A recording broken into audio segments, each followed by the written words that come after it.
The Star Wars galaxy is full of incredible vehicles, sleek starfighters, massive cruisers, legendary ships that have crossed the Kessel Run and blockaded entire planets.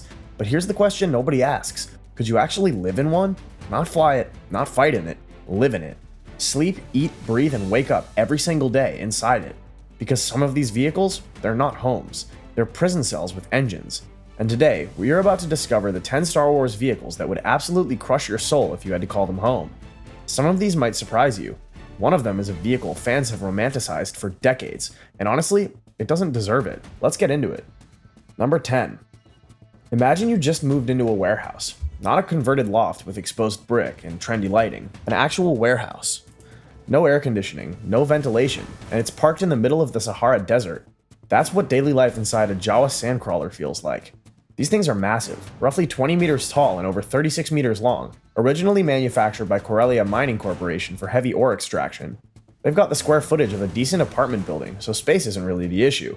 The issue is everything else. The interior of a sandcrawler is an industrial nightmare. We're talking open catwalks, exposed machinery, droid parts piling floor to ceiling, and the constant grinding of treads against Tatooine's endless sand. There's no climate control worth mentioning. Tatooine's daytime surface temperatures push past 60 degrees Celsius, and a sandcrawler's hull is basically a giant metal oven. At night, the desert drops to freezing, so you're swinging between heat stroke and hypothermia every single rotation. Privacy doesn't exist. Jawas are communal creatures, and a typical sandcrawler clan numbers around 300. That's 300 hooded scavengers crammed into corridors that were designed for mining equipment, not bedrooms. The smell alone would break most humans. A combination of ion-scorched droid parts, recycled coolant, and whatever biological funk 300 Jawas produce in a sealed metal box. In Legends material, sandcrawlers were described as having rudimentary refresher stations and communal sleeping areas stacked like shelves. There's no running water system designed for organic comfort. Defense-wise, the thick hull plating can stop small arms fire, but Tusken Raiders have breached sandcrawlers before, and we all saw what Imperial stormtroopers did to one in A New Hope. Comfort is a zero, safety is a coin flip, livability is surviving, not living. One genuine upside, you'd never run out of spare parts to tinker with, but that's like saying the best thing about living in a junkyard is the free scrap metal. You think this one's rough? Wait until you see what passes for cockpit living at number 9. Here's a ship that fans love for its rugged reliability. The BTL Y-wing has been a workhorse since the Clone Wars, and it's still flying in the age of the Rebellion. But love it or not, this thing is a flying studio apartment where the studio is a broom closet and the apartment is on fire. The Y-wing's cockpit is cramped even by starfighter standards. You're sitting in a single forward-facing seat surrounded by instrumentation panels on every side.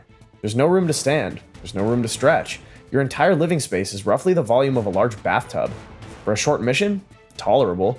For daily living, you'd lose your mind inside a week. And here's where it gets ugly. Y-wings are notorious for maintenance issues. The original BTL-B model used during the Clone Wars had full hull plating covering the engine nacelles and internal systems. Over time, Rebel mechanics stripped away most of that plating because it was the only way to keep the engines accessible for the constant repairs they demanded. That exposed framework you see on the classic Y-wing isn't a design choice, it's a confession that this ship breaks down so often they gave up putting the panels back on. The engine noise alone would wreck your quality of life. Twin Kyocera R200 ion jet engines generate a deep, persistent harmonic vibration that in legend sources was described as causing headaches and nausea during extended flights.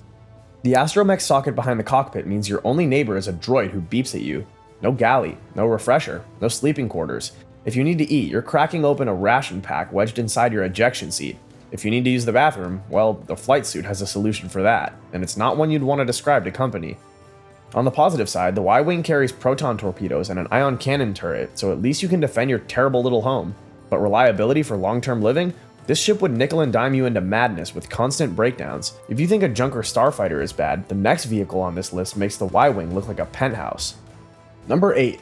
The all-terrain armored transport is one of the most iconic vehicles in Star Wars, and from the outside it looks like it could be livable. It's big, it's armored, it's got that intimidating Imperial presence, but actually living inside one? It's like camping inside a walk-in freezer that's also a tank. An AT-AT stands roughly 22.5 meters tall with a body length of about 20 meters.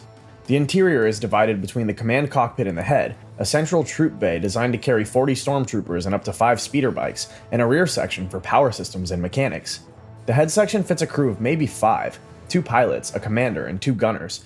It's tight, utilitarian, and has the warmth of a dentist's waiting room designed by the Empire. The troop bay is where the volume is, but it's standing room only. Think of it as a metal shipping container with bench seating welded to the walls. No bunks, no galley, no refresher. This was designed for short deployments, drop troops and leave. It was never meant for overnight stays, let alone weeks or months. Here's a detail most people miss. AT-ATs have virtually no climate control for the troop section. On Hoth, the cockpit crew had heated flight suits, but the troop bay ran cold. Legends material described stormtroopers huddling together during Hoth deployments because the bay temperature hovered just above freezing. On a desert world, that same metal box becomes a convection oven. You're at the mercy of whatever planet you're parked on, and the Empire apparently didn't budget for thermostats. The constant motion would be another deal breaker. AT-ATs walk. That means every step is a seismic event inside that cabin. A rhythmic lurching that would make sleeping nearly impossible. Defense is excellent, at least from the front. Heavy laser cannons and armor plating that can shrug off blaster fire make it one of the safest vehicles on this list in a firefight. But a tow cable around the legs and you're waking up sideways in a crumpled heap on the ground. Sounds intimidating until you see it fall. And next entry on this list, it's a vehicle people fantasize about owning. They really shouldn't. Number 7. This is going to be controversial, and that's exactly the point. Boba Fett's Firespray is one of the coolest looking ships in the franchise, and fans have idolized it since The Empire Strikes Back. But if you actually had to live in this thing, it's a nightmare wrapped in Mandalorian paint. The Firespray 31 is a patrol and attack craft, roughly 21.5 meters long in its flight configuration. The interior is compact by design. A cockpit, a small cargo area, and prisoner holding cells. That's it. When the ship is in flight, the cockpit rotates so the pilot faces forward, which means the entire internal orientation of the ship shifts between landing and flying modes. Your floor becomes your wall. Your bed, if you even got one, is suddenly vertical. Every piece of unsecured gear tumbles across the cabin twice per trip. In the Mandalorian era canon material, we see that the ship's living space is essentially one main room behind the cockpit. That's barely enough room for a person to lie down flat. Boba Fett didn't lounge around this ship. He sat in a chair and waited for the next bounty. The prisoner cages add a uniquely unsettling element. You're sleeping 10 feet away from containment cells designed to hold the galaxy's worst criminals. In Legends, the Firespray was equipped with force cages and interrogation systems that hummed with a low electrical frequency even when empty. That ambiance doesn't exactly scream restful sleep. Defensively, the Firespray is outstanding. Blaster cannons, seismic charges, hidden weapons systems. Fett modified this thing into a flying arsenal, and the armor can take serious punishment. But comfort and livability are practically non-existent. No proper galley, minimal refresher facilities, and the constant gravitational reorientation would make every meal a gamble on whether it stays down.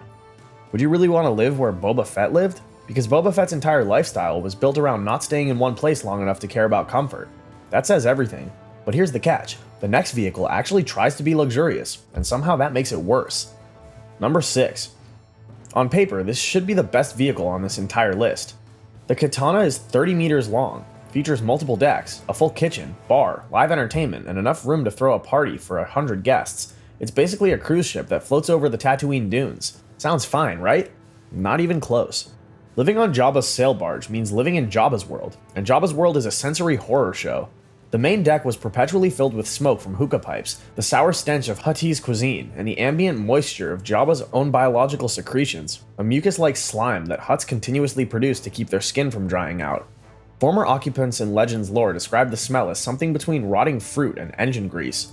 That scent soaks into the walls, the curtains, the upholstery, your hair. It never leaves. The entertainment on board was often involuntary. Dancers were chained. Musicians played under threat. The Rancor pit back at the palace was a constant reminder of what happened to people who bored their host. Living in the Katana meant performing or watching others suffer for Jabba's amusement every single day. Privacy was non-existent by design. Jabba kept eyes on everyone. Surveillance, guards, bounty hunters on retainer. You were always being watched.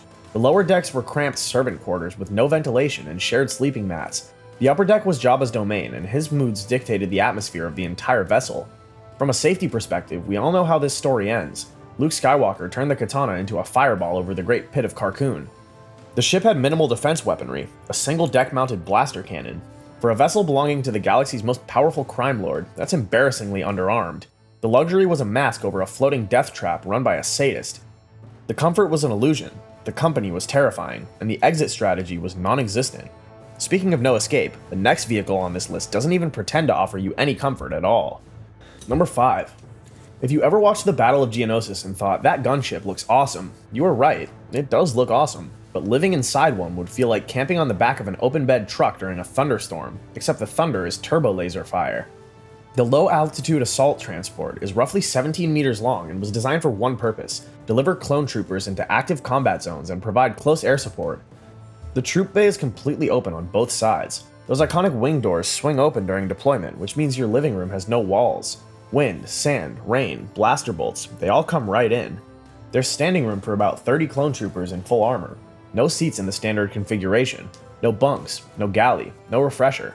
Just a metal floor, 2 composite beam turrets, and a whole lot of faith in the pilot. Even in transit, the ride is rough. LAAT gunships were known for aggressive maneuvering at low altitude, which meant constant banking, diving, and sudden stops that would send an unstrapped passenger into the nearest wall. A detail from Clone Wars era canon material that's often overlooked: the gunship's troop bay had no inertial dampeners. The cockpit crew had basic dampening systems, but the troops in the back rode raw. Every turn, every evasive roll, every hard landing hit you at full force. Clone troopers trained for that. You didn't. Defensively, the LAAT is well armed, with 4 turrets and rocket launcher pods, but its armor is thin. We watched these gunships get swatted out of the sky by dozens on Geonosis. In prolonged engagements, they were practically disposable. Living on one long term would mean constant anxiety about whether the next anti-air battery finds you. The LAAT is a war machine, a brilliant one, but a home? Not a chance. And the next vehicle somehow manages to be even less hospitable, despite looking way more exotic. Number 4. Unless you're deep into bounty hunter lore, you might not recognize this one. The Houndstooth is a modified Corellian Engineering Corporation YV-666 light freighter, and it belongs to Bosk, the Trandoshan bounty hunter who's been chasing Wookiees since before the Empire rose to power. And living aboard this ship is exactly as horrifying as that resume suggests. The YV-666 is a sizable 3-deck freighter, which sounds spacious, but Bosk customized this ship for hunting, not hosting. The lower deck was converted into a prisoner hold with reinforced cages designed to contain Wookiees, beings with the strength to tear a person's arms from their sockets. The middle deck housed Bosk's personal quarters, a small armory, and the cockpit. The upper deck was largely storage. Here's the detail that makes this one uniquely awful. Trandoshans are reptilian predators. Their biology runs hot, their dietary habits are carnivorous to an extreme, and Bosk in particular was described in legends as keeping trophies from his hunts: pelts, bones. Trophies hung in the corridors of his ship like decorations. The environmental controls on the Houndstooth were calibrated for Trandoshan comfort, which means higher humidity, higher heat, and an ambient smell that one Legends novel compared to a wet reptile house at a zoo. The Wookiee cages on the lower deck were often occupied, which means the sounds of captive, furious Wookiees echoing through the hull at all hours. Imagine trying to sleep above a room full of enraged 8-foot-tall predators shaking their bars.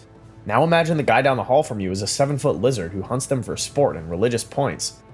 Defensively, Bosk outfitted the Houndstooth with quad laser cannons and a concussion missile launcher, plus it carried a smaller pursuit vessel in the ventral docking bay.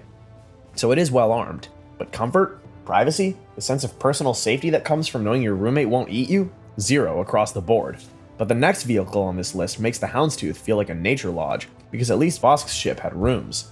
Number 3.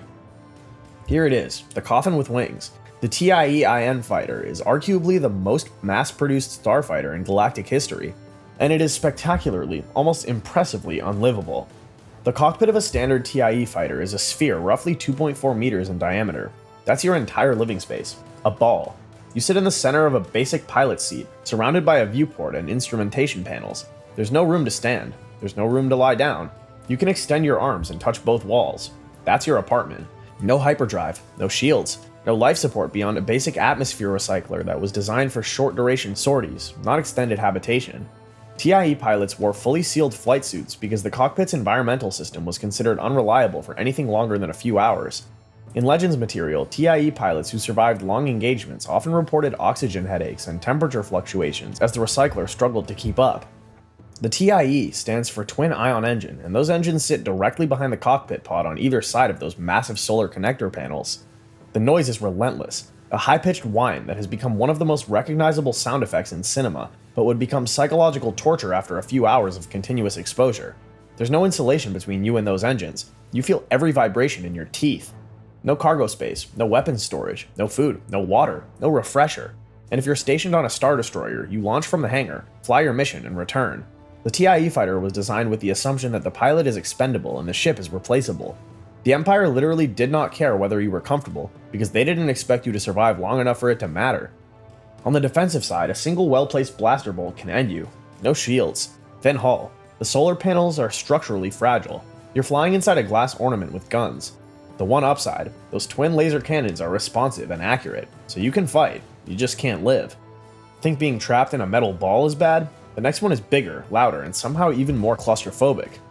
Number 2. You've seen this vehicle rumbling across the battlefields of Kashyyyk in Revenge of the Sith. The Juggernaut is a 10-wheeled behemoth manufactured by Quat Drive Yards, stretching nearly 50 meters long and standing over 30 meters tall. It looks like a rolling fortress. It functions like a rolling migraine. The Juggernaut's interior is divided into multiple compartments across several levels, and it can carry up to 300 clone troopers. That sounds roomy until you realize that carry is doing a lot of heavy lifting in that sentence.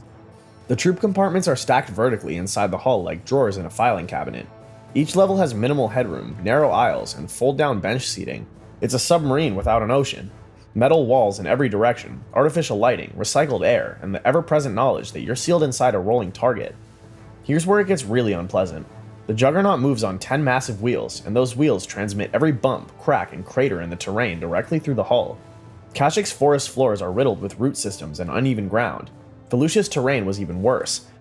The ride inside a Juggernaut was described in Republic military records from Legends as continuous moderate turbulence, which is a polite way of saying you'd be bouncing off the walls for the entire journey. The noise is another factor. 10 wheels grinding against terrain, a massive reactor core humming in the center of the vehicle, multiple anti-personnel laser cannons cycling on turret mounts above you. The acoustic environment inside a Juggernaut was estimated in technical manuals to rival the interior of an industrial factory. Sustained exposure to that kind of noise degrades sleep quality, concentration, and emotional stability. And then there's the target profile. A vehicle this large and this slow is a magnet for heavy weapons. Separatist forces targeted Juggernauts with everything from missile launchers to orbital strikes. Living inside one long term means accepting that you're inside the biggest, most obvious target on any battlefield, rolling slowly enough for every enemy gun to track you. The Juggernaut has thick armor and serious firepower, but comfort, privacy, and quality of life are afterthoughts. It's a military transport pretending to be a fortress, and the pretense falls apart the moment you try to sleep through a 10-wheel earthquake. This is it, the single worst vehicle in the Star Wars galaxy to call home. And the cruel irony is that it's the one you'd be most likely to end up stuck in, because nobody chooses an escape pod. An escape pod chooses you. Standard Class 1 escape pods, like the ones C-3PO and R2-D2 jettisoned from the Tantive 4, are roughly 3.4 meters long. That's about the length of a compact car.